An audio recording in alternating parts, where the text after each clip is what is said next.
So hi everyone, thank you for having me today. I will present class, Cybersecurity for Learning and Control System. This is a SSF supported project at KTH. All right, so 15 years ago, machine learning algorithms were used essentially to learn a computer to play chess or Go, or to maybe recommend movies on Netflix. Today, machine learning algorithms are more and more integrated into the critical infrastructure of our societies.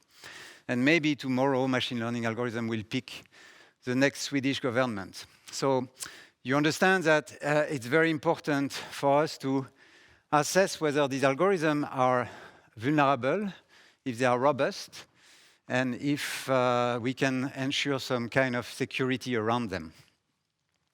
And this is precisely the objectives behind the project. The project is about assessing the vulnerability of ML-based system. It's designing algorithms to detect attacks and to devise secure ML algorithm. And we are playing with a testbed, which is a smart building. It's called the KTH Living Lab, and we try to illustrate our result and concept through the testbed. So the team is exclusively at KTH, and it has an expertise spanning various areas, including machine learning, of course, control, security for controlled system, communication systems, and of course, smart buildings. So what do we mean when we say that machine learning algorithms could be under attack? So to understand that, you have to look at the machine learning pipeline in general.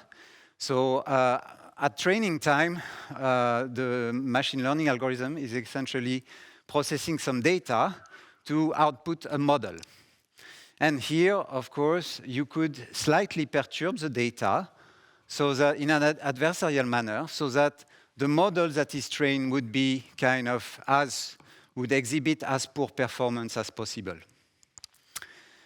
Of course, you could also attack machine learning pipeline at test time, so when we are using the model, by essentially slightly modifying the input of the model in an adversarial way. And this would result in a very poor performance of your model. Okay, in class, we are interested in more complex systems that integrate machine learning algorithm. So this is the typical picture we have in control theory. At the top you have the physical plant, which is the dynamical systems you wish to control. At the bottom, you have the feedback controller, so the intelligence that essentially sending signal to the system to control its behavior. In the middle, you may have communication networks, and at the very bottom, you have anomaly detector to see if the system is behaving correctly. And all the letters L here refer to places where machine learning algorithms could be used. It could be used to interpret sensor measurements. It could be used to make smart decisions, or it could be used to detect whether there is an anomaly in the system dynamics. Actually, most of these learning components that are integrated in the dynamical systems often comes with external data sets.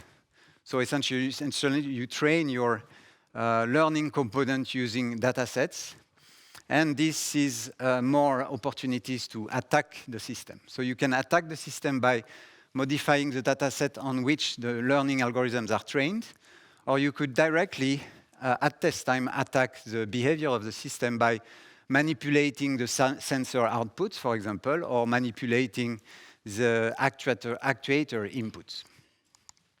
Okay, so class result in machine learning-based control systems is essentially trying to understand what are the optimal attacks, how can we attack these kind of systems, how can we detect these attacks optimally.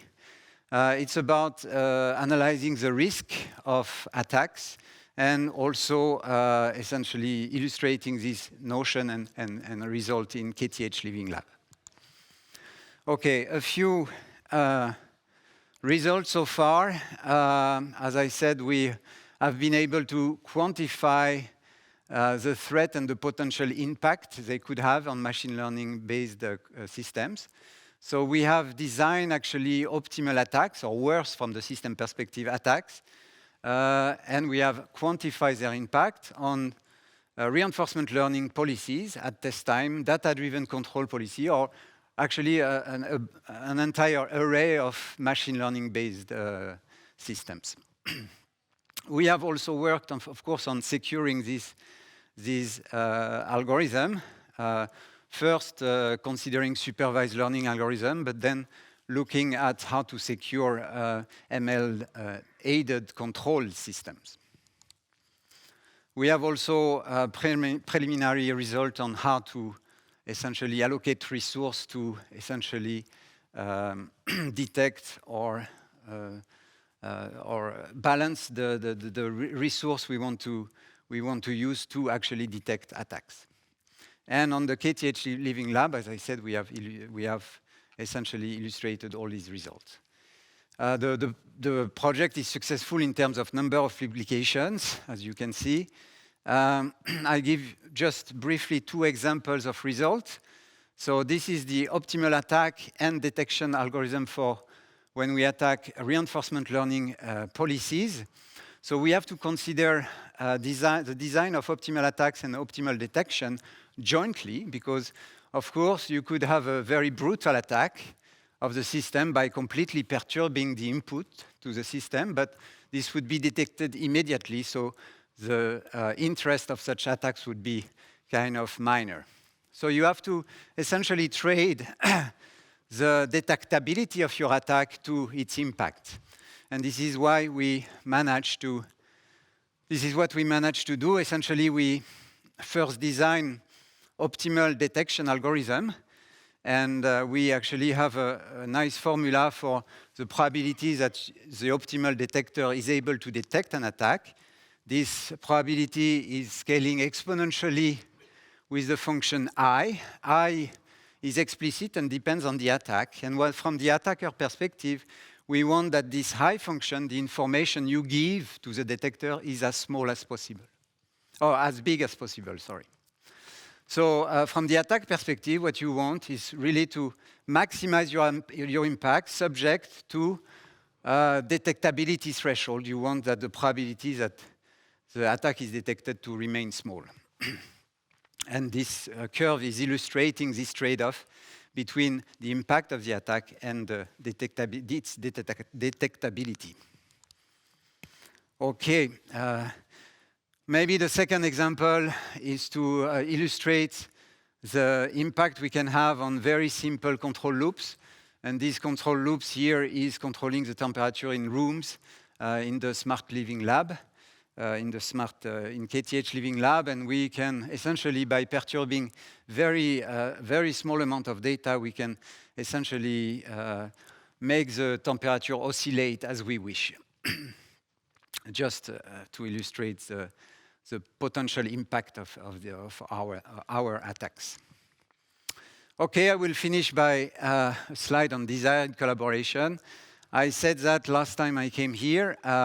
We have a very versatile tool to assess whether your learning algorithms are robust to attacks. And so if you come to us with your learning algorithm, we could actually test it and certify it if it's robust or not, or most likely it won't be robust. So I invite any of you to have to come to us and try to we'll try to challenge your algorithm. Okay, I will stop here. Thank you.